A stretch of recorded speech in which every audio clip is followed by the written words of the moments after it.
following Willie more and more. Back in the NRL. There's Willie Mason. That's forgotten how big Willie actually is. Perhaps the presence of Willie and the Panthers looking at his imposing frame. I'm a 25-minute man. Oh, you got skill, son. Uppercut right hand by Big Willie. Too fancy for you. This is the Handshake Agency Podcast. Welcome to episode number 3 of The Take. I thought you said you weren't going to say that last week. No, I said I'm not going to say season 2, episode 3. Okay, I get it. So I'm still going to say the episode. All right. Is that all right? That's good. That's good. Thank you. William, how are you? I'm good, mate. Very good. How was your weekend? It was pretty quiet, actually.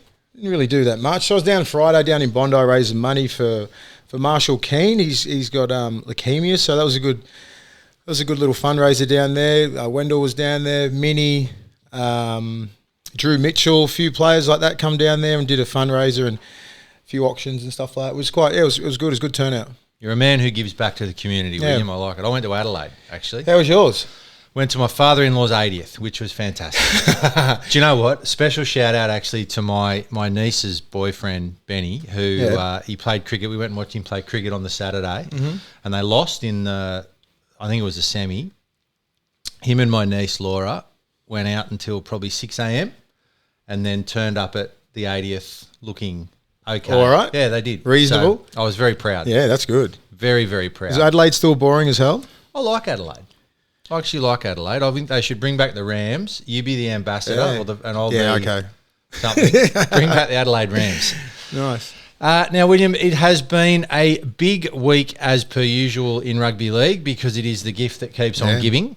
The first thing I think that we should get out of the way is the exemption that has been given to Joseph Suaalii, the young Roosters genius. He scored a couple of tries in Reggie's on the weekend, and that's 4 in 2 games, isn't it? Yeah. He's shown a lot of his skill. Like he scored a really good try where he got up in the air and just clearly jumped over that kid. He showed his strength, his footwork. So he's got all the skills, man. There's a lot of people saying that the only reason he is allowed to play is because it's for the Roosters and the Roosters get too much pull and they get all of these things. So the thing that I don't quite understand, and I understand that there needs to be a figure on, 18. Apparently, there's figures all over the world with sides, rugby union, it's 18 or whatever. They have this arbitrary age where you can play. What I don't understand, Will, he's allowed to play Reggie's against grown men. Yep.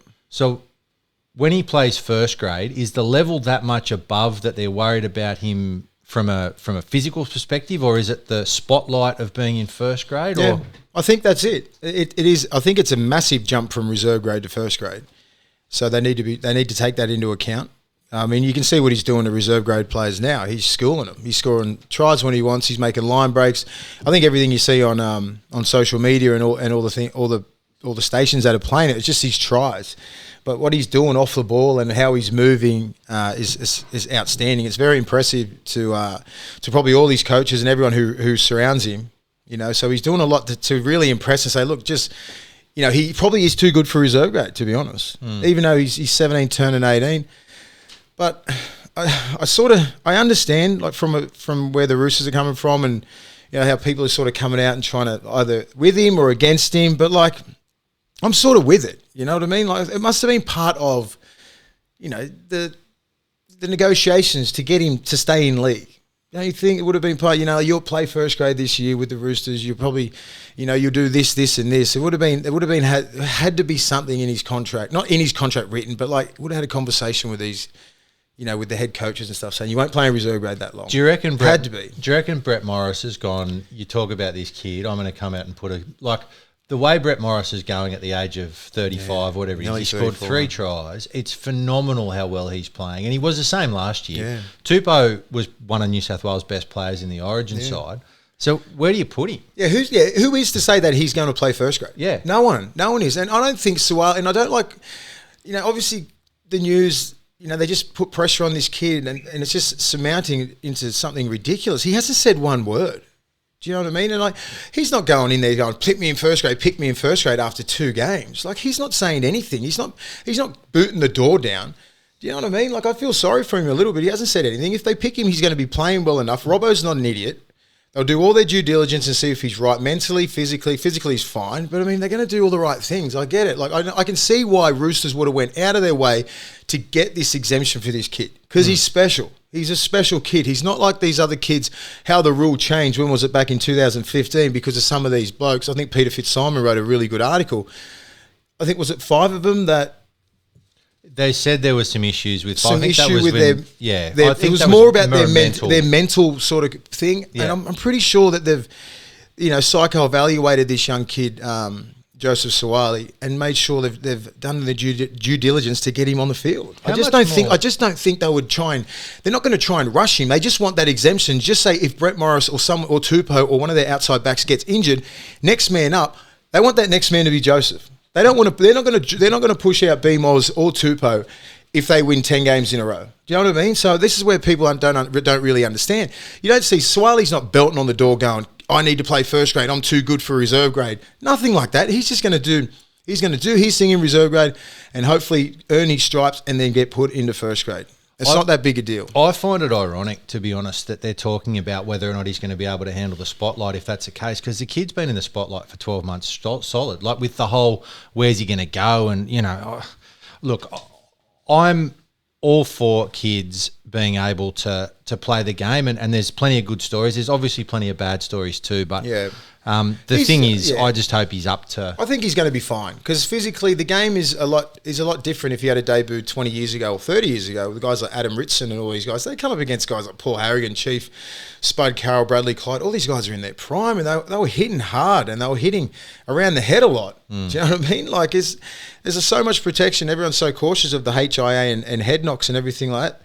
They're not going to really gun for him that bad. I think as a player, just say if I was a 30-year-old player in my, just say an Origin player, Australian player, and I see a kid like Swaley come up, don't for one second think they're not trying to gun for this young kid. Yeah. You know what I mean? Like everyone's great in their own mind. Everyone has their own ego. Everyone, like you're not going to take shit from a 17-year-old. And this 17-year-old's not going to say anything or do anything on the field to these players or anything like that, but your ego will get in the way. I know me, if I wind it back for me in my 20s and stuff like that, if I see a Suwali on the other side, man, I'm coming for him. Yeah. And he's going to get that from players because players, they see all this limelight and everything that this kid's getting, and you're like, fuck this, I'm going to go out there and put him in his place. But they legally will do it. You get hit proper now. There's no cheap shots in this game.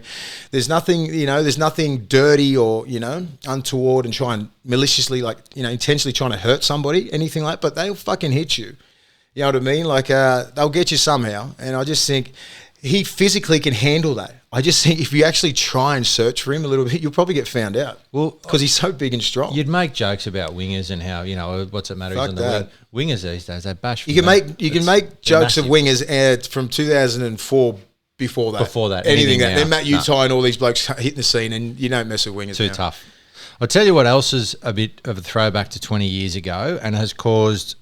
Well, everything causes drama at the moment, to be honest. But Toby Rudolf was involved in an interview with a Fox program, which is obviously a light-hearted program. They let him into an after-match speech where he made an inappropriate comment, according to most people, about going to Northies and pulling, which I guess the timing of it was pretty poor, given the marches for women and the fact that rugby league is desperately trying to break away from that old stigma. There's two sides, I guess, to this story, Will, and I don't know. I can see why he felt like he should make a joking comment. There are ways to make joking comments without offending people. He's obviously offended people. The NRL's given him a warning. Where do you stand? I know Toby Rudolf personally. I know what sort of bloke he's like, and I just see all the questions. I mean, all the comments from fucking ex-players and all that sort of shit. Like, oh, it was, that's what he's like, and he's only speaking his mind. Like, he's trying to be like he's a character, and he's that sort of dude. Like, come on, man, we're all that sort of dude. You just don't say that. It's just it's terrible timing. And like if you ask me a question, you ask me a million questions. What are you gonna do after the game, mate? I don't really find it. I'm not that person that actually let you right in. I think he told the truth, and that's what everyone's shocked about.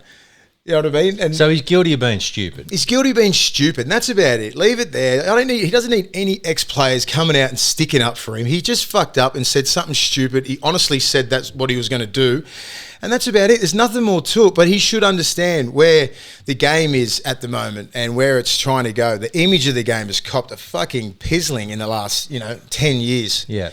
10 or 15 years, and it's, drinking, women, that's where they really want to change it. And he's gone out and said those couple of little comments, and everyone's just jumped all over it. There was nothing harsh about it. It was just stupid. It was very stupid what he said. He should understand the image and the role model that he is to people. Young kids watching that game, and they're going, "This is what footballers do." Do you know what I mean? That's Toby Rudolf is my idol, and this is what he's doing after the game. So that's where you got to understand your position in society. You are one of these young kids who's having a great time, great young kid, great career going ahead, and then you say something like that. You got these young kids that look up to you, mate. And that's the bottom line. That's what the game looks at. You can stick up for him as much as you want to stick up for him. He's a great bloke, but he shouldn't have said that. Full stop. So where Daly Cherry Evans comes out. Cherry Evans shouldn't say shit. Yeah. What did he say? That's who he is, whether you like it or not. Good on him for speaking his mind, being himself. Come on, man. That's one person who doesn't. Do you reckon that, like Cherry Evans sort of says that, but Cherry Evans is very polished with the media, Cherry Evans is the most polished human in the world. I mean, he's just sticking up for his boys. Like, everybody is sticking up for his boys. I know, like, everybody. I'm sticking up for him in a way, but I'm like, I'm honest with it, what he said as well. He shouldn't have said that. Like, try and pull something. Anything will do. Like, 1,000 beers, who cares? I mean, and everyone's trying to, like, come out and say, like, that's just the way he is. And, like, no, fuck, it's not the way he is. If you'd have said 1,000 beers, no one says a word.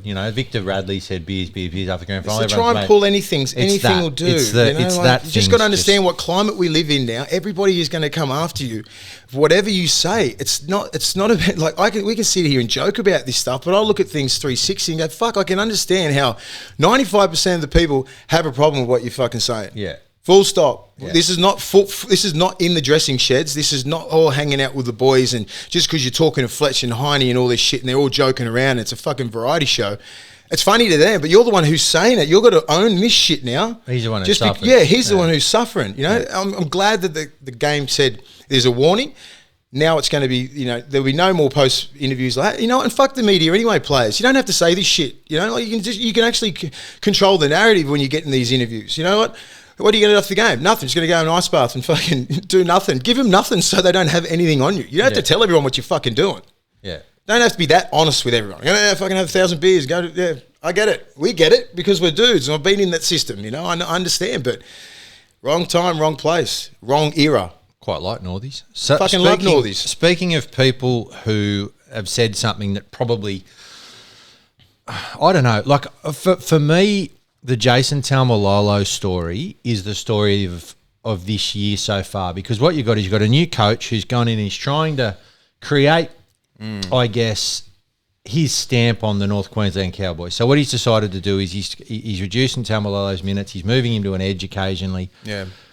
There's no question that the way that they played on the weekend, he has reduced the best player, the best middle forward in the world's effectiveness. Mm-hmm. There's no question. Yep. So does he persist with that? And if he does persist with that, why did he come out after the game and essentially give probably the talisman of that side? He gave him a bake. Yeah, it's an interesting move. It is interesting, and I know Todd Payton personally as well. He's a really good dude.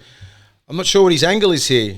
If he had to let Taumalolo come out and play like Taumalolo, 70 minutes in the middle, do whatever you want, control both sides of the ruck, like defense, attack, and just, pace yourself. Don't sit him on an edge, change his whole DNA and how he plays football, and then limit his minutes in a team that got absolutely dominated and everyone was just fucked after round one especially, and then you come out and be a little bit critical of him.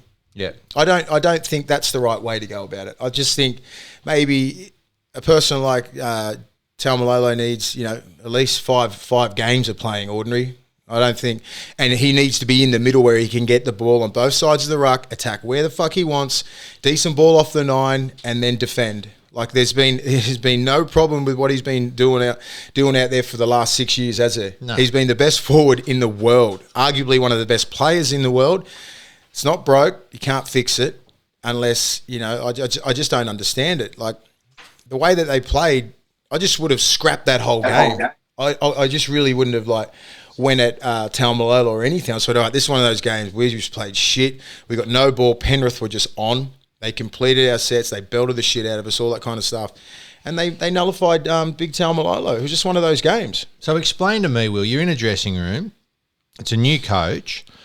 There's probably 2 or 3 senior players that, are genuine senior players. Like he's represented his country. He's won a Dally M. He's done everything in the game. Yeah. When the coach comes in round 1 and bags a bloke like that, publicly, not behind closed doors, publicly bags him, does the rest of the dressing room then go, well, am I next? What I think, have I got protection here? I think the relationship that Toddy Payten has with his players is pretty real. He says a lot to these players face to face. He's not one of those coaches where you're face to face here in a meeting and then goes to the media and absolutely smacks the shit out of you. I don't think he's one of those guys. I think he would have openly had these conversations with JT, and he openly said it. I would love to think that he would have had a conversation with Talmo and say, look, I'm going to say this in the media. You just have to own it. And that's what good coaches would do. Like Wayne Bennett was like that. He'd just say if a younger player wasn't mentally strong enough to take that criticism, there's a difference between Wayne Bennett and just say new coaches. He'd come to me and go, Will, I'm going to say this about you, or other senior players. He'd come and lean and put it all on the senior players so the young kid didn't cop it. So hopefully Big Todd Payten is one of those people. So he said a few things in the media saying, he's known Taumalolo for 7 years and he's got a pretty open relationship with him, the way that he speaks to him and stuff. But this could backfire huge, because I know that the amount of energy that Taumalolo holds in that side, let alone the NRL, just in that side, it's immense. So I hope we'll be watching that game Super Saturday, and we'll find out in the first couple of sets if Taumalolo's back. I hope to God he doesn't play him on an edge. It fucking killed me. I love only watching Cowboys play so Taumalolo can play the way he plays, like a bulldog through the middle, just like imposing his will on other players. He didn't get that. You can't put him on an edge. Well, if he was on the right edge, my left edge all week would be just gunning for Taumalolo. All my middles would be coming up and out, putting pressure on the 7, on Morgan, and then just putting pressure on Taumalolo so you get him on the side. Yeah. He's so easy to nullify out there. The hardest bloke to tackle is him coming off those quick play of the balls, where McLean should be trying to get him quick play of the balls, and same as Maguire. I think Francis Molo just went to St George, so Maguire will probably start. So those guys they'd be role players for Taumalolo. Be like, get a fucking quick play of the ball so he can get on the back of it and get straight through your A's and B's. Like he's the best forward in the world. That's what frustrated me when I was watching him on an edge. I'm telling you, man, if he's on an edge all year, he'll have the worst year, because teams will game plan for him. And it's going to be hard for him to bounce back this week if he's on an edge, because what you'd want if he's in the middle, you need him to the ball, take the kick you know off, that, get the and ball, come flying in. Give me 25 hit-ups. Yeah. Give me 25 hit-ups. And he goes, I want him in 6 or 7 years. He's going to be 35. Yeah. This is the peak of his career. Yeah. Let's get 3 or 4 years out, max it out. And then just see how he goes in the later part of his career. Put him on an edge. I'm not thinking fucking 6 or 7 years down the track to see if I can get him out. No, I'm thinking now. Yeah. I want to get the best out of him against St George. I don't give a fuck what's happening in 6 years. St George, yeah. All right. Well, on that note, William, let's move into the preview of this week's games. There are some. I'll tell you what too. Just as an overview, I reckon. The first round, sometimes you can tell things, sometimes you can't. I reckon there is a dead set top 5 that is ahead of everyone else. And what is your top 5? The same as what it was before. The Storm were good. So you've got the Storm, the Rabbitohs, the Panthers, the Roosters, and the Canberra, Raiders. Yeah. That's like... Anyway, the Eels against the Storm, that's the first game. The Eels managed to come back against the Broncos. They were pretty lucky to come back. I mean, the Broncos were good. Dominated them in the first half, and then the Eels found something in the second half. They've done it again with Brad Arthur. Brad Arthur's swapped the edge back rowers, and they just looked out of sorts. Yeah. I don't think people understand. Like when you play, I played on the edge, I played in the middle, everywhere in the full pack, both edges at the highest level in everything, and it's so hard to go from the right to the left.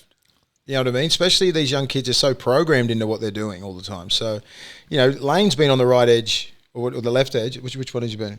He swapped from the. So he swapped from right to the left? Right to left. Yeah, so he's been on the right edge his whole career. He's a right arm carry, comes off his right foot, left palm, and has that ball on the inside. You know what I mean? That's his natural movement.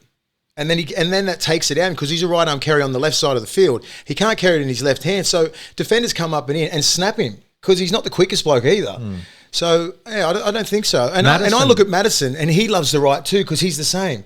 And people on the left edge, I'd rather play left edge because you get more ball. Yeah. The right edge just fucking tackles. It sucks. You just get on that left edge and sit there, and then you get all the good balls because everyone passes right to left. But if you don't have that skill to put in your left hand and put your right palm out, you're fucked. Yeah. And they're fundamentals of the game. Some people just can't do it. You know, that's where they sit. That's where they put these young kids from when they're 15 to they're 20-something and just sit them on the right edge. And then all of a sudden the coach doesn't like you on the right because someone else is a better player than you. You got to go to the left, and now everyone's whinging. Maybe that's why Madison, is a conspiracy theory for you. He gets moved to the other edge. Next thing you know, he's looking for a new club. His manager's come out. Well, maybe Lane wanted the swap.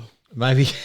Because he wasn't getting enough ball. I'm not sure what it is, but I know I didn't mind playing left or right because I had a right foot step, left palm. But if I played on the left, I'd get more ball and I'd be just running outside in lines. Yeah. They're the best ones to get. And everyone's all they got, you got Braith was there and Willie Tonga and Matt Utah in general out the back. And in some teams it was different. It was good on the left edge. But right edge, when you get to the highest level, you're playing with the best players.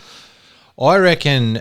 Anyway, back to footy. Yeah, the Eels sucked for 60 minutes until Fergie got that try down the sideline. It was good to see him. Yeah, and Gutho scored that try, and then Fergie scored that try to either match it or when they got in front. He was beelining for that fucking corner, and there was 3 Broncos. This is just the will just to put that ball down. He had nowhere else to go. He hit Isako flat out in the chest with his left shoulder and put the ball down. How embarrassing if I was fucking Isako. Oh my God, he should have thrown him into the fucking Overlang Park and he got fucking drilled. And that's where I've seen Fergie just come past. I don't think anyone see it. Little subtlety because Fergie's cocky as shit. He didn't even go with the team. He backpedaled around so he could walk past Isako and he mumbled something to him. I went, yes, that's my boy. Because that's fucking embarrassing. It wasn't. He should have flogged him. There was 3 blokes. I was like, damn. All right, Para's going to win here. And he is an important player for he holds a lot of energy in a club from the wing. A couple of years ago, he was the best winger in the world. So let's not sleep on Fergie. I don't even feel like we need to talk about the Storm because they're just good, clinical. They fell asleep with 20. The only I'm playing them down a little bit because Remus Smith and George Jennings let in those tries, and you're always getting. But you understand, you're always going to let in tries against South Sydney. That left edge, Latrell and Cody Walker, Gagai, you're going to let tries in. Alex Johnson, but they defensively fucked up there. All right, the Warriors, who were some would say surprising. I think you picked them, so not surprising to you. One of them got up at least. You picked every upset. You still went all right. They went all right. Hey, the Broncos they were scaring them. I know. For a little bit. And the Bulldogs were all right for 60. They fell into the hole. Well, the Warriors were all right for 80, and so they won comfortably against the much hyped Titans, destroying my bet. Thanks. And they're up against the Knights this week. Now the Knights, it's hard to tell because I remember saying to you, either during the game, I don't know, I had a few beers over that whole weekend. I had to drink because it was my grandfather-in-law's 80th. But I don't know if the Knights were good or the Dogs were bad. I think it's a bit of both. Dogs were pretty ordinary. It's hard to get a gauge on some of those games. So if you get 4 middle forwards running over 150 metres, there's something wrong with your middle. Yeah. I think a lot of the video session would have been on the middle all week, like Hetherington and the other kid, and just it was just diabolical. Like, how do you get like Clemmer ran for over 200 metres? You know, Barnett, he's a left edge back rower, and Frizzell over 100 metres. Daniel Saifidi 2 tries through the middle. Yeah. Where you're supposed to be that team that was going to be real cement through the middle, smart. You know, and then what's that going to say for Penrith this week? We'll review that game soon, but like, come on, where do you think they're going? They've got a beast of a forward pack, so a lot of work to do. I think the Warriors, I don't know, like I look at the Warriors and you want them to do well because they've had to give up so much and they've moved over last year, they've moved over again this year. Yeah. You look at their forward pack. Fanua Blake is he's going to be the signing of the year. Who's the other kid? Papali, I think, the one who's on the left edge. He went toe-to-toe with Fa'asuamaleaui. You've got Katoa. Katoa. Katoa. He's so Katoa's a 18, beast. He's unreal. Tohu Harris is a gun. Yeah. Leeson Armel, welcome back. It's Jazz good to see him back. He carries the energy in good. that side. They're a good pack. You know, I was a little worried about, I guess, and you got to remember as well, when they got someone like Roger Tuivasa-Sheck, who he's got a lot to prove this year because he's obviously going to rugby union next year. And you know, that Warriors side, and as well with the new coach, Nathan Brown seems to start off well with teams. Yeah. You know, he might end up on the nose at a few joints, but he starts off well. I like this Warriors side. No, that'd be good, man. Like like have a look at the Titans. Like they were the darlings. Everyone's like raving about David Fafita and Big Tino and Fotuaika and Jared Wallace. They got a star-studded team. Yep. And then they come out and just got dished up. Yeah, they did. You know, by just the Warriors team who just ran harder. They defended so good. The kicking game was diabolical. Whoever the halfback is, he was awful with his kicking game. Great defender. Was it Chanel Harris, the young kid? Yeah. Yeah, so his kicking game was terrible, but his attack and his defence was unbelievable. Nicarima seems to be coming into his own now, really find his home there. So they're going to be good. They'll be hard to beat. The Knights would be hard. Knights is hard to put a gauge on still. They didn't have, Piercy played all right. They didn't have Ponga. They didn't. Yeah, I don't know. But they played hard. Like they switched it around. Went, you know what? We don't have Ponga, and we've lost our 5'8". Let's just go through the fucking middle. We've got big boys, and let's just see if they're up for the challenge. And they got up, and because they broke the Bulldogs because it was quite even. They beat the Titans, as we just said, who are now up against the Broncos in the next game. The little brother versus big brother. I look at that Broncos side, and I think they're almost there in a lot of ways, but then again, and I think Milford actually played well. I mean, it's his contract year. I think he played awesome. Isn't it different when you're off contract? Everything seems to be a lot more. All of a sudden, it's more pressing. Everything, his diet's a lot better. He's training a lot harder. He's more punctual. His leadership skills have come to where they should have been 2 years ago. Isn't it a beautiful thing? It's great for clubs. It's great for the It'll be great for the Broncos this year, but I'm talking not just Milford. Everybody who's off contract this year and playing for a contract, just watch their every single level of their life will be at its best. Yeah, because everything means a little bit more. You'd be dotting the I's and crossing the T's in everything you're doing. You'll be in the video sessions just fucking super hyped. Your training sessions will be 10 out of 10. Where maybe the last couple of years he's been like a 6 out of 10. He'll be doing all those things, and you hope to God that he just has that attitude, and players have that attitude every single year. That's what separates players like that from the greats. I reckon also having one of the greatest, well, not greatest necessarily, but one of the most successful 5'8" that's ever played the game in Kevy Walters being the coach, he would have to be doing one-on-one stuff with Milford. So, look, I think the Broncos were better. Anthony Seibold once again. What would you do with the Titans? Can you give the ball to big David Fafita, please? Like, they're halves. The Titans were terrible, man. Who was it? The halfback Fogarty. I'm fucking quicker than him. You know what I mean? Like, the way that he was attacking the ball, I was like, come on, man. Like, it just looked really pedestrian. You've turned on him after you love his rig. Stay out of the gym, man. Do you reckon that's what it is? He's fucking big. Huge. I didn't realise how big he was, man. Yeah. He had these jerseys are tight as hell, but man, he's stacked. But yeah, they just looked out of place, man. Ash Taylor and that kid Fogarty. They need to get it a little bit sharper, man, because they need to create stuff for Big Tino and David Fafita. David Fafita just can't get the ball one out. And just do your best. It's not under 10s. He needs someone putting him in holes, because everyone's going to game plan for him, and he's going to be on an edge. Big Tino can run everywhere, but they need to start forming combinations. Fotuaika needs to start forming combinations. Proctor, if one of the middle guys like Jared Wallace and all that, they need to learn how to pass the ball and hit their edge players. Like, you can't have a superstar team, a superstar pack, and play as individuals. I don't care. You need to start forming combinations within the middle. And it might take a couple of weeks. It might take, but what the fuck were they doing all preseason? Yeah, you would. It's hard, but it's hard to put into place at training and then in the game. Totally different. You just can't do it. You need a couple of weeks. Especially for that all the timing and stuff laid off the back rolls, off the front rolls, and knowing how they play at game speed, not at training. Training's easy. Game speed. Do you reckon the Broncos play every single Friday night game this year?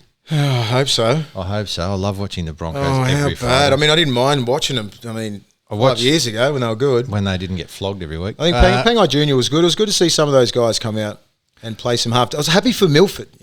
He played some really good football, and he nearly got him there. When he's on, he's on. He's a freak, and that's why the people come out for Milford. Because they know how good he is. So that's why you see all these ex-players and that, and current players, whatever, coming out going, we want him to play better because the dude's a freak. When he hit the scene, he was like the second coming. He was Matty Bowen 2.0, like just ridiculous off both feet, kicking skills and all that kind of stuff. So hopefully he finds his feet and has a consistent year just for himself as well. And then, sign another massive deal. Consistency is something that the Penrith Panthers are not lacking at the moment. They've come out after, making the grand final last year, and they've looked pretty flash, to be honest, in their first game. They looked one of the sides. One thing that I noticed, I know every team's tight and they go through pre-seasons. There's something about that Panthers side that I really like in that they genuinely all look like they're close. You look at their mates like Jerome Luai, his energy levels and the enthusiasm he brings. If someone does something good, he's a first bloke there. Yeah. I love him now. I think, Brian To'o, and you've got about 6 or 7 of those kids that come through the grades together, and even from like Harold Matts, I think there's about 6 of them. Like they're just tight as hell, and they've all come through all the system there, and now they're at the top of their game and they're killing it. And as you said, it's not manufactured. It's not bullshit. This team is out in Penrith. They hang out together. You can tell the guys it's not manufactured and told to hang out together. They just want to hang out with each other. And I've seen that on the weekend. I saw it on the weekend, and they were impressive. Fisher Harris, Leota, and that's made room. I mean, I said they might miss Tarmel, and it's just a different sort of body. I think they miss. He's a bigger body, but like Leota probably runs a little bit harder and hits harder. Yeah. And then it brings a young kid like Spencer Lienu off the bench. He's a fucking gun. So he was the one. He had to get pushed out last year because Tedovano. Yeah, and then Tedovano, I think he pushed him out. Yeah, that's right. Yeah, so he's one of their kids that he's going to be a freak. And I don't think they're going to lose much. No. They don't. And then they've got these young kids that are just belting through Jersey flag. They've got a great system out there. And they always have, Penrith. Now they're just putting it together. And, Kickow was dominant. Like, God, he was just swatting people around. And I'll tell you what, like Crichton was sharp, and like their wingers, and they look scary, man. They just look like a really good team. Capewell was freakish on that right edge. He was good. He's good. Cleary, like he was under so much pressure. I think Finchy was saying it. He just said, he built that much pressure in the grand final, but he just didn't keep on doing it. On the weekend, he just stuck to it and stuck to it and stuck to it. Do you know what I liked about him? He broke it. Ran. He ran the ball, which is what we said last year. The one missing part of his game is to run, and I think he broke his game down really good. My young bloke just got picked in Met East Primary School's rugby league, and he's about to find out about what juniors at Penrith are like. Met West, whatever it's called, is it? I don't really give Met East much chance in the primary schools camp against Penrith, but they were good. The Bulldogs, I don't know. I don't want to bag the Bulldogs too early. Last year, they looked shit, but they hung on. You know what I mean? Like this year they didn't hang on. Like this first game, they've got a lot to prove, I think, the Bulldogs. Probably not so much to the rest of the fans, but probably to themselves. I was impressed with Flanagan. He played well. He got absolutely flogged, and he just loved it. I really love that about him. So if he can keep that sort of spirit up, a lot of the forwards will follow him. I think Hetherington and the other kid, the back rows seem to be on different pages. They seem to be like making a lot of mistakes out of yardage. I think they made 7 or 8 mistakes coming out of yardage, which are just killers. It kills it. It just absolutely flattens the whole mood of the middle. Everyone's like, fuck, we just tackled for 3 or 4 sets of 6. Now you can't get out of yardage. And, it just starts to rot. And then it can only last for so long. You're not a team like Melbourne or the Roosters, and you haven't got an unbelievable team there that can get you out. You've got to play pretty much perfect football to win every single weekend. So, guys coming out of yardage and dropping balls and all that kind of stuff. I know it was wet, but you're pros. You know what I mean? Like, it was wet for Newcastle as well. They weren't doing it. So I think they've got a few things to learn, but their middle needs to sharpen up, man, because I know where Penrith are coming. Straight through your middle. Well, a team that got dominated through the middle last week was Manly. Manly were just I mean, they were dog shit everywhere. But one thing I do want to mention, the Rabbitohs, the Storm came out and blew them off the park in the first half, no question. Then the Rabbitohs came back in. Watching Souths fans turn on their team after losing to the defending premier, like, you know, with down in Melbourne, Would you they expect anything else? I'm like, what is wrong with you people? It was a good result. Like, they played well, Souths. It was their first game. What about Uncle Wayne? He's ruthless. Josh Mansour out. Jacob Host, see you later. I could sort of, you know, I could see how he dropped Host. Yeah, I didn't really see didn't do Mansour much. play a diabolical game. You rarely drop wingers. You know what I mean? They'd have to really like cost about 5 tries down your edge, and they have to make the worst decisions. He'd have to drop balls, and I didn't see that from Mansour. So I can go, He dropped a couple, but yeah. I mean, they've got some good wingers there. I honestly thought that he wasn't going to start the year. yeah.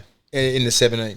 I just think Wayne probably give him that one chance. If he didn't play outstanding in Wayne's eyes, he's done. Gone with Jackson, the So the young Jackson kid. Paul, that young kid's a good player. I mean, Souths were pretty impressive considering they played against Melbourne, the best defensive side. the best The defensive premiers, side, yeah. and like Souths, you know, they made some mistakes. I think from the first set when Big Sofa Solomona put a pretty good hit on him, drove him back 3 or 4 meters, he gets that late offload straight through the middle. Then that made a 60 meter like first set. It's disheartening for yourself, mate. I found him on the back foot from there. Then Munster took over and all these sort of players. And then Cody Walker, Latrell played outstanding. I think they should be very pleased with Latrell.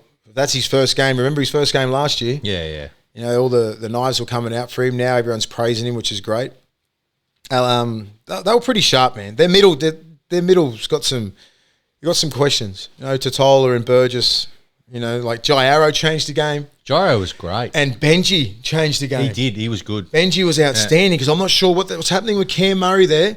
Cam Murray was just this little this little cog on a 3rd or 4th tackle, standing in the middle of the field, like shift, like a 2-pass shift to him, and then someone was running off him in the middle of the field, like a block play out the back. It was fucking so easy to read. Yeah. Then when Benji got on, the timing was smooth. It was really smooth. It didn't look like it was just telegraphed and you could see it coming from a mile away because you could see it with Cam Murray. Cam Murray plays his best football when he's in the middle and he just plays football. Cam Murray needs to have better combinations with Totola and his middlemen. That's what his job should be, especially with Cook there, getting his middles on. If the ruck is really tight and you're playing against a team like Melbourne who wants you to come through the middle, Cam Murray's job should be to get at B and C and get guys like Totola and Tom Burgess a little bit wider of the ruck. You know what I mean? Because he's great at that. Or the worst thing can happen, he dummies and he digs in by himself. And that's when he makes his damage. He's a great leg drive. So you can't just lead him, put him out there as the third receiver with a block play out there. It was terrible. I've seen it like 3 or 4 times, especially off their set starts. I was like, what the fuck? You can see that coming from a mile away. And, then Benji come on. Jai Arrow come on and changed the whole momentum of the game. Arrow ran over 150 metres or something like that. He was a beast. Isn't it funny? You could see Melbourne, and Melbourne, they're the best defensive system in the comp. They were hanging off Benji Marshall. As soon as he came on, he's still got that fucking he's aura got that about aura him, man. about him. They just dropped back and they just gave him time and room. And you can't give bloke like that. You can't, because he'll just go more and He'll more do into the what he line did. and he'll make a really good decision. Yeah. And he usually does. And I think the one person who's under pressure is Adam Reynolds. Yeah. If he couldn't kick goals or general play kick, he's under pressure. Yeah. You know, he needs to stand up. He was the one that wasn't playing that well. He didn't offer anything, because like when a good defensive team like Melbourne are all over your 6, like Cody Walker and that, the 7 needs to go the other way. He needs to just have something where the defense is going to have a 5-5 split instead of putting 6-4 over that side and he's standing on the open side. You know what I mean? They're going to put that one extra defender because they know you're not going to fucking go. So good defensive teams can sort him out. So he needs to really pick his game up. And good news for Tom Burgess, who thought he was going to get his arm amputated after the game and has a miraculous recovery. I'm glad when, you know, I mean, it sucks watching a player get it, stretch it off, you know, like, and then at least he come good. I'm so happy. Excellent. So the Cowboys, who... But I'll be like, just say, if I ever got to stretch it off, I couldn't see myself play the next week. I see some players. It just makes me laugh. I've never been stretched off, but I'm thinking if I fucking did, I'd have to be near dead. I'd want a 6-month break. Yeah, I'm out for that. I would say to the coach, look, I'm fine, but you got to rule me out for 1 week because I look like I was fucking dead. I'm sorry. Almost I'm pretty sure I almost died, Wayne. I could have I don't know died. with whatever you thought. I'll be sweet 2 weeks from now. Next week. Do not play me, please. No. Yeah. Amputate. Can't. Amputate my arm, stick it back on. It's just me or is it hot in here? It's hot. Fucking hot. It's because of me. Jesus. Yeah. We've got body heat, Will. Yes. Sexy. Speaking of sexy, Cowboys, Dragons. Isn't that a sexy game? That's a sexy Great game. segue, huh? I reckon. Sexy and Cowboys just goes with it, huh? Do you know what? That is the game of the round if you like watching two shit teams play. Do we have to watch that? No, My we job don't. to actually watch rugby league. I think I might give that a skip. No. Actually, I watched the first 10 or 15 minutes because I want to see Taumalolo It'll be on kill an it. edge. It'll be on an edge. Please don't put him on an edge, Big Rod. Come on, man. How long before some bloke that lives in Cogra comes up with a sign about Anthony Griffin and how he needs to be... Oust. We've got Fail Mary. We've got all these ones. Oh, man. What are we going to do for Griffin? Cooking with Gaz was my favourite. Oh. I They don't come know, up with man. some signs. This is going to be... Yeah, this would be Griffin- an awful game. Do you know what? Griffin has got some work to do because, I don't know, they looked okay, Dragons, but I reckon that's as good as they could play. Yeah. Like, I reckon the way they played, In awful, like... in shitty wet the conditions. weather was they were- terrible, inclement weather. The team wasn't that good. You know, McCulloch, Ben Hunt, no 5'8", you know, the forwards in there. I don't know, man. I don't reckon they get better. I reckon that's the Dragons this year. Well, they got Corey Norman coming back, I think. Yeah, And that's about it. that's it. That's the rest of their team. Yeah. I don't really care about this game. West Tigers versus the Roosters. And I tell you what, I am a little bit disappointed, not so much because I hate when you get things right and I get them wrong. It's definitely got nothing to do with it. But the West Tigers... It's got everything to do with it. Nothing at all. But the West Tigers, who I tipped to finish in the top 8 and you said would be shit, were shit. Yeah. I said it last week, their core is pretty poor. And they've got some really good players in that team, don't get me wrong. The Leigh Lewis and Moses Mbai, you know, like good wingers and fullbacks and centres and all that kind of stuff and individual props, but they don't really play as a team. I'm not sure what it is.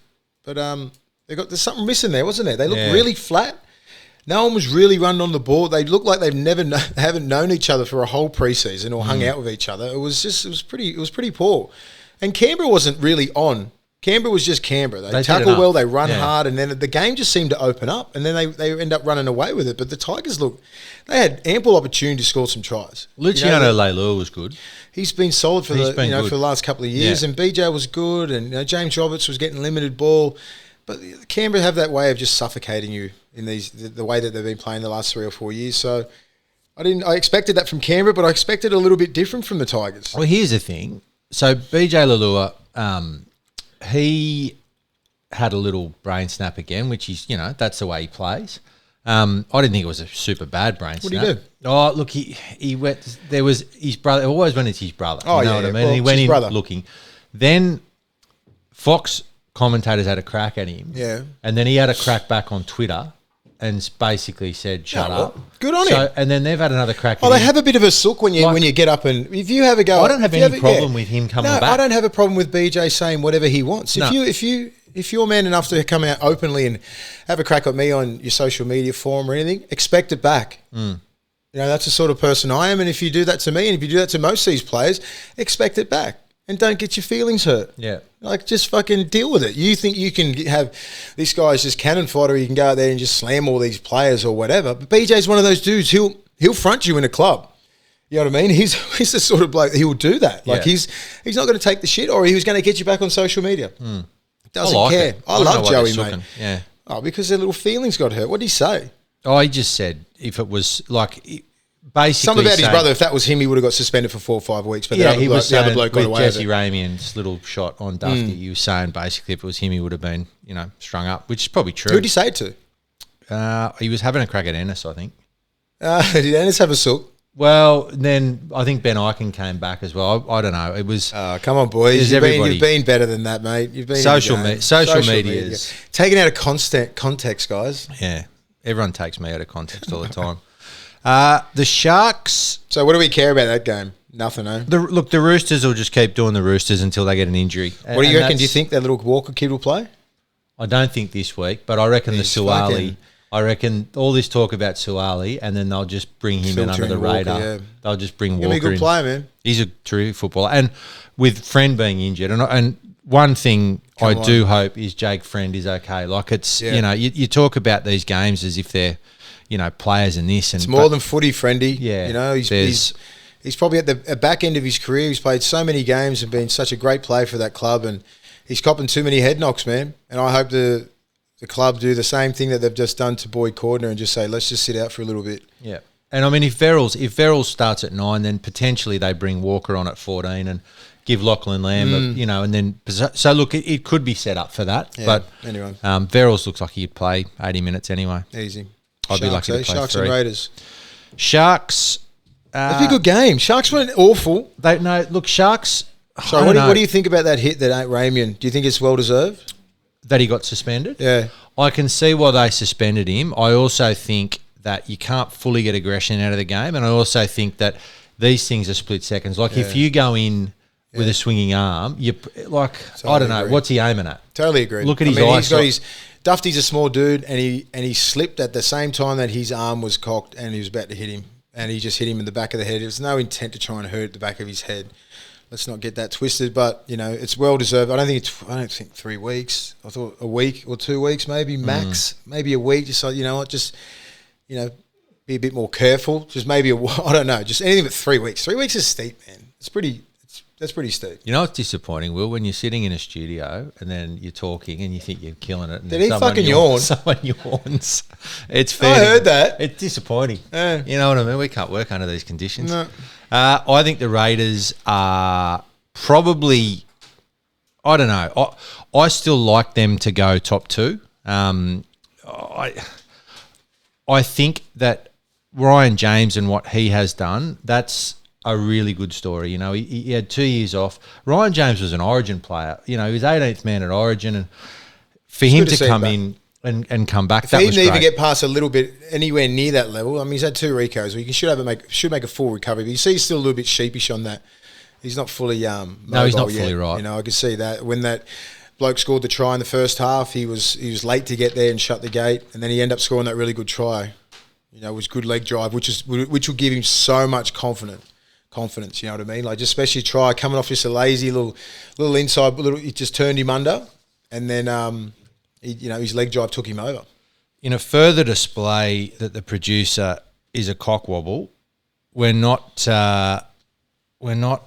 actually going to do our tips now, so that makes sense. So what we're going to do is we're going to go and we're going to give Willie's Big Boys Award, which I don't know if we really went through it last week, but essentially the Willie's Big Boys Award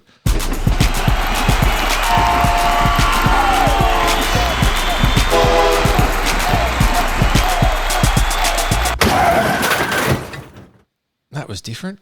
Yeah. There we go. That was cool, wasn't it? A little bit of You didn't know what was happening now. I actually know what's going on. I don't. This. Yeah, I was trying to tap you and give you a heads up. No, that was different. So anyway, real. that's the Big Boys. So the Big Boys Award, basically, what you are going to do is you are going to give a 3-2-1 vote for the big blokes and how they played on the weekend. At the end of the season, we were talking about this before the show. This I was listening, and we're going to come out in the next couple of weeks with an enormous array of prizes for these blokes. So whoever wins this at the end of the year is going to get a heap of stuff, which is great. So, William, do you want to explain who you've picked and why? It's pretty hard to just go through because there's so many big blokes. It's hard to pick. My 3 points goes to Paulo, so I'll explain why. I think Paulo, and he come up against the Brisbane Broncos, which had Tavita Pangai Jr. and Lodge and a fairly big pack. I'm not going to go with guys who just say I left Daniel Saifidi out because I thought the Bulldogs pack was just not as good. Yeah. So all these other guys who played and Clemmer and all these guys, they played some really good games, but their competition wasn't, as fixed as these other guys. So Paulo made 140 metres, 33 tackles, 5 offloads and 1 try, 60-plus minutes in the middle. Aiden Fanua-Blake's got 200-plus metres against the Titans, who's got Fasil Malawi, Fafita on an edge. Wallace. You got Wallace, you got Fotuaiki, you got Origin players there. You know what I mean? They got a big pack, and their bench is big. And so I thought he was outstanding. 22 tackles, 4 offloads. James Fisher-Harris, who was just an absolute beast. And these guys are playing 60 to 70 plus minutes in the middle, and the game has sped up so much in the middle. I just feel so sorry for these guys. James Fisher-Harris, 220 metres, 30 tackles, 97% efficiency on the tackles. You know what I mean? Against North Queensland, who's got Taumalolo, McLean, Origin players, Test players. I'm not sure. I don't care if they're not up the top. Their pack still packs a punch. Do you know what I mean? They've got some big boys and Cohen Hess and all these sort of guys and big bodies, and to run that many metres is outstanding. And Fanua Blake as well, and Paulo, what he did against the Broncos and scored that late try, and Fanua Blake against that pack. So that's why I'm picking. I'm picking on, the competition that you're playing. I don't care if you slay a team that's got a weak pack in my eyes. You know what I mean? Like you got to do it against a decent team. So that's my 3-2-1 for this week. That's good. And what we'll do is we'll keep a tally of that, and then let's be honest, the prizes are probably going to revolve. The prizes around will be awesome. Food and piss, won't Yeah, they? it'll be a lot of good food and piss for the big boys. And maybe a night out with Will. Yeah, we'll fly up at the end of the year. Unless you're in Sydney, in which case we'll fly somewhere else. I'll be rocking up at your house. Actually, I'll fly to you. I will fly to you. I don't care where you are. In a helicopter. Yeah. Producer, We'll organise a helicopter. We want a helicopter and we want all sorts of things. Or we're not working anymore. A lot of things. Heaps of stuff. All right, that was good. Hey, it's Neil from the Green Room here, and if you like this podcast, then maybe you'd like other handshake agency shows like, I don't know, don't want to brag, but maybe the Green Room podcast? I'd say swipe up, but you're listening to this obviously, so maybe when you're done with this episode, just swipe back to thepodcast.com.au and hit the Green Room tab. I'm sorry, there's no easy way to word that, but the show is much easier to listen to this than the instructions I'm giving right now, I promise. So, thanks for your time.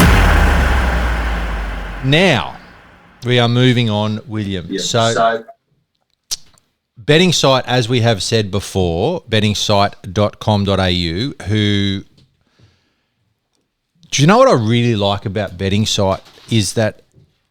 What is it, Ian? You don't just lock yourself into one set of odds. You can get the best odds across whoever, and they do all the work for you. Normally, as you know, I've got a massive problem, and so how would you normally bet each week? You got your own little... Yeah, I've got my own little sort of betting sites that I bet on, and then I check what I can get the best odds on. This mob do it for me. I don't have to worry about it. Oh, that's the difference, isn't They it? just get me the best price, and I don't have to do anything. I'm lazy. And we're ultimately. genuinely having a conversation. It's not like you're trying to plug this place. No, I'm not. Neither am I. I'm just like... It's just I'd never heard of it, and now, it's great. It's such a good idea because anything that saves me time... So this will take... So just say if you were a punter, would you go to something like this betting site? We should. So they can get all the best odds. Yeah, so best odds. I have no idea how to punt, obviously. clearly. Have a look at my track record last year. It was horrible. It was horrible. Anyway. I've taken $1 that you won't get a bet up all year. Good. So our new man on the ground is Harry. Now, Harry, what Harry's job is Harry's going to go through bettingsite.com.au. He is going to find us the best odds for our tips, which, looking at you haven't really changed the old, if it ain't broke, don't fix it, of just bet on 5 billion things, which is good. But I've gone conservative to start with. So let's welcome to the show, Harry. How are you, pal? Guys, great to be here. Couldn't be happier to be on board. Well, that's a nice shirt. Well, I like that shirt. I've got to look the part at least, if I'm going to get your tips. Yeah, well, I'll go first. I will go first, and I have gone a nice easy one, a nice easy little segue into the betting for this year. So I am taking Storm head-to-head, in a South head-to-head, into the Panthers 13 plus. I've actually gone something similar to you there. So I've actually taken Penrith, the Roosters, and South Sydney to all win by 13 or more, with Xavier Coates and Alex Johnson to score at any time. Yeah, just getting those extra few try scorers in there, tallied it up. Sportsbet can give you a price. If you get that boosted, you can get $21.67 for that 5-leg combo. Yeah, right. Yeah. because there are a few short price 13+ favourites this week. Super Saturday, it does look a little bit lopsided, and sometimes it is a little fun to get a little bit wacky. I'm sure Willie knows all about the long-legged multis and going broke, but this one, well in play, I reckon. Look, I'm a rugby league tragic, Newcastle Knights diehard, unfortunately. Oh, really? Yeah, it's been a long 20 years. When Willie was there, we got close. But dabble in a little bit of horse racing. But yeah, I'm a rugby league tragic, just through and through. Eat, live, breathe it. I like South and Canberra are the two teams that I like the most for the premiership. I think the Roosters will go deep, but I don't think the Roosters just quite have enough in the halves. Yeah. They've just got to win the comp. They've got Keary, who's great, but they've just got too much of a headache around who that second dominant playmaker is. And if they have trouble with Friend and they don't know if Lamb's going to be in the side, or they've got Walker, Keary, they can fuck them around for a little bit. So they can get that sorted in these first 5 weeks, they'll be all right. You're trusting an 18-year-old in big spots late in the year. Keary's best role is as the second string playmaker, where he plays down the short sides really well and cuts you apart there. But first banana has not really ever been his sort of bread and butter. I think the Roosters, just on talent across the park, will probably make a prelim final, but I don't think they just have enough to get over the line. One of the hardest things that you're going to have to do this year, Harry, is actually get Willie's bets on with one of these bookmakers, because they range between 5 legs to 600 legs. One's not too bad this year. This one's actually a good week. This was a good week. Storm 13 plus into the Warriors just to win. Into Rabbits 13 plus and the Roosters 13 plus, and Tom Opachik anytime try scorer. That's not bad. Winnable. I don't think it's bad. You've really bitten off a lot there going with Tom Opachik. Yes. I think he's dangerous down. If I look at Melbourne's weakness, I look at Remus Smith and George Jennings only because they're new to that team. And they have a different relationship. I can agree with you there, which is why I actually thought that, that side of the field for Parramatta, if they're going to get any joy tomorrow night, I think that's where it comes. Yeah, I agree.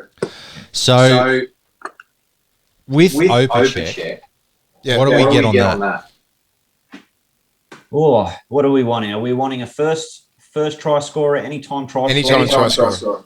Anytime try scorer. So we're looking at the markets now. Sportsbet can give you, let's look at it here. Anytime try scorer. Tom Opachik comes in at about $4.33 on Sportsbet, which not too bad a value. Hasn't been a renowned try scoring centre, but in Willie's multi, that's certainly just the odds. That pushes the value. Yeah, as well. In that game, Blake Ferguson.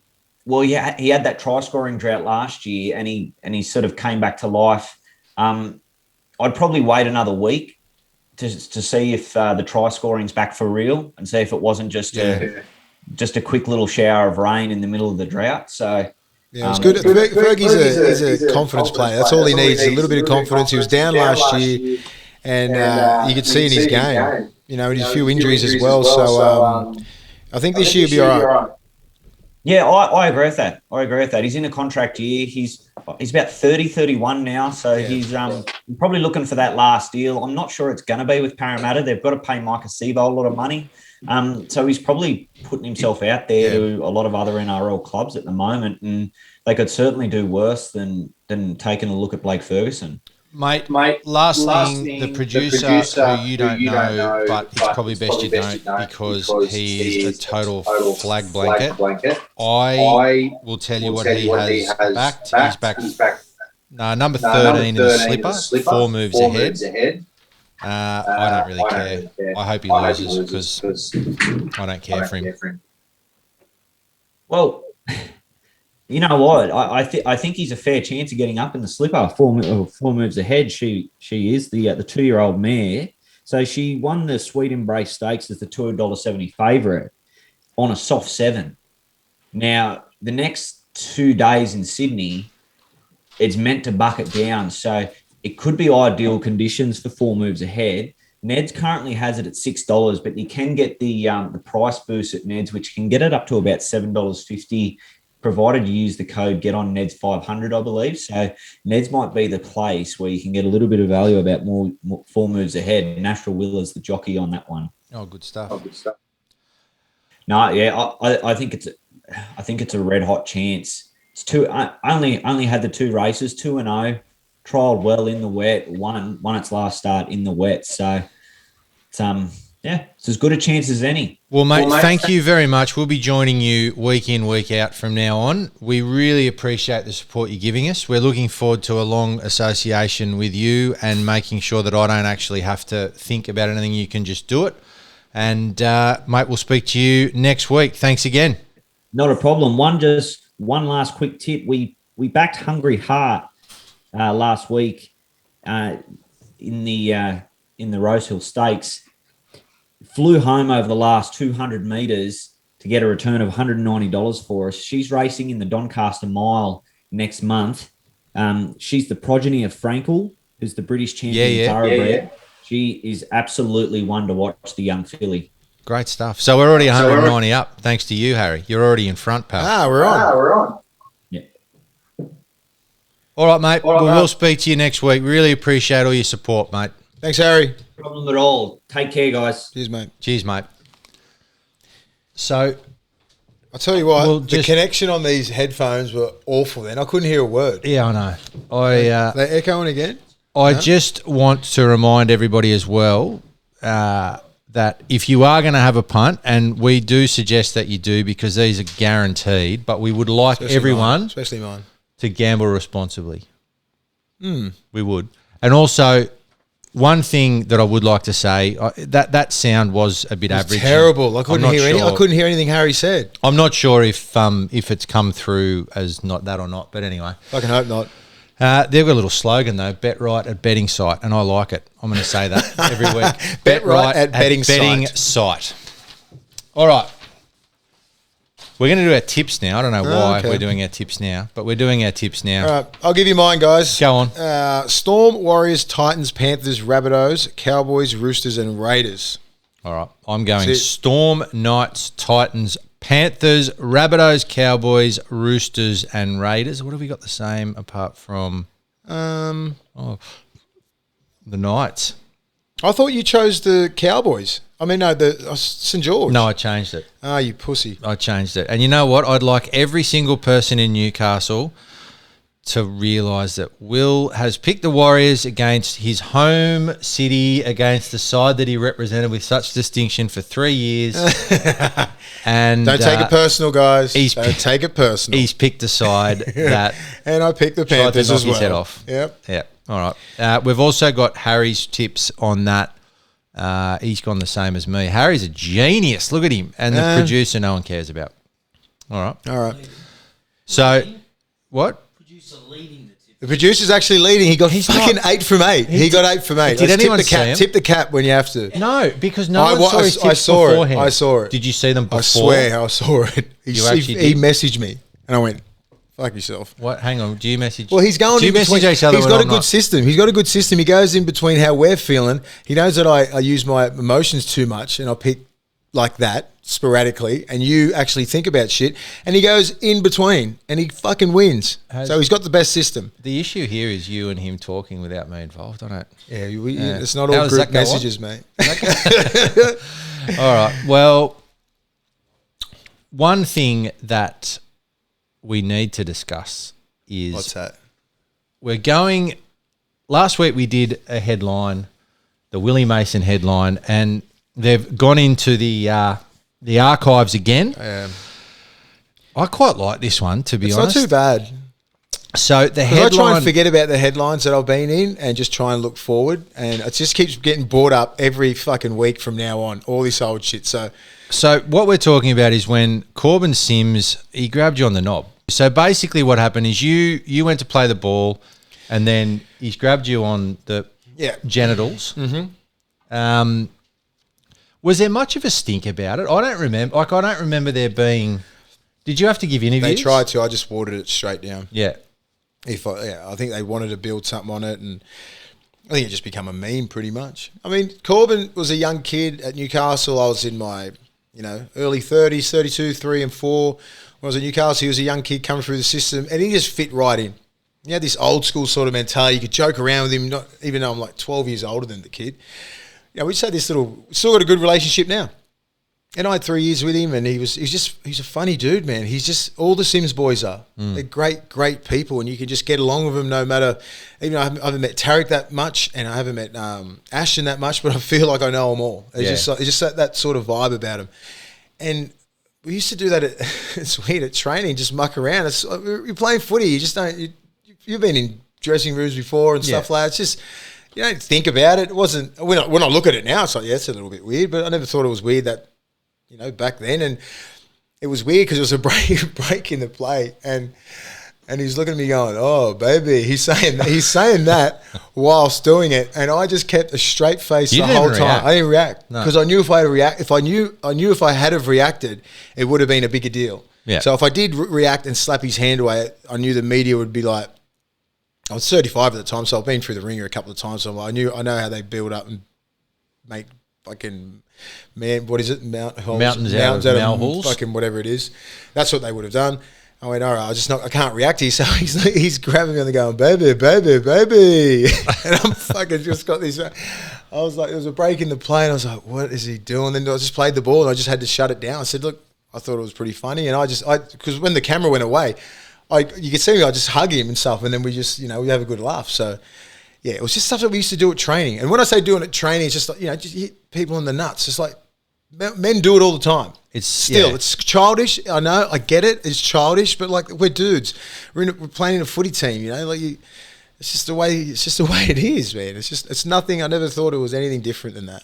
It was described as a harmless gesture between two mates, and I tend to agree. It was. Nothing more, nothing less. After this show, I'm actually going to cup your genitals.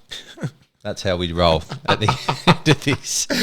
Thank you. All right, so that's it, actually. Yeah. That's it. So what I would like to do, and this is obviously it's the producer's fault, but when we went across to Harry, we probably I wanted to talk to Harry a bit more. We had some problems with the sound. Next week, we'll have a proper chat to Harry. It killed me. That whole interview killed me because I couldn't fucking hear. We cannot thank bettingsite.com.au enough. Right at betting site. That's good. I like that. We're going to do that. Great slogan. I'm going to say it every week. And but they've been extremely generous with us with their time and they genuinely believe in what we're doing. And we're really looking forward to quite a long partnership with them because I like the concept and I like the fact that they're all good blokes and they've been, very welcoming to us and we're very lucky to have them on board. So, Harry, mate, I'm sorry that it wasn't the best start, but we'll get there once a producer works out how to do his job at some point. See you next week. All right, William. And also rate, review, subscribe.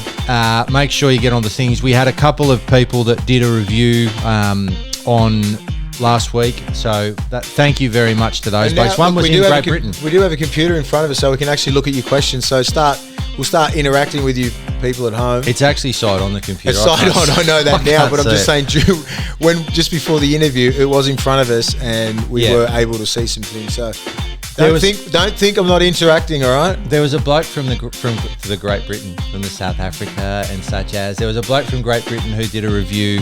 He asked a question. I can't remember what the question was, but we will look at it and we will get back to you. And we're going to do a game every week, huh? Yeah, we're going to do a Twitter thing. We're going to do a Twitter so we can interact with you more and just give you our beautiful insight. We'll pick one game this week. Probably going to be the Friday night game. I just sounded 50 years old. What are we going to do? Broncos and Titans. So I think it's going to be. There we go. We're going to do it on the Twitter. On the Twitter. On the social media Twitter. All right, thank you everyone for tuning in, and we will see you next week with a new producer. See you guys. They'll be following Willie more and more. Back in the NRL as Willie Mason. I've forgotten how big Willie actually is. Perhaps the presence of Willie had the Panthers looking at his imposing frame. I'm a 25-minute man. Oh, you got skill, son. Uppercut right hand by Big Willie. Too fancy for you. You've been listening to The Take with Willie Mason and co-host Ian Byrne. Produced by Craig Trewick, recorded and engineered by Zig Parker of Green Room Sydney, and presented by the Handshake Media Network.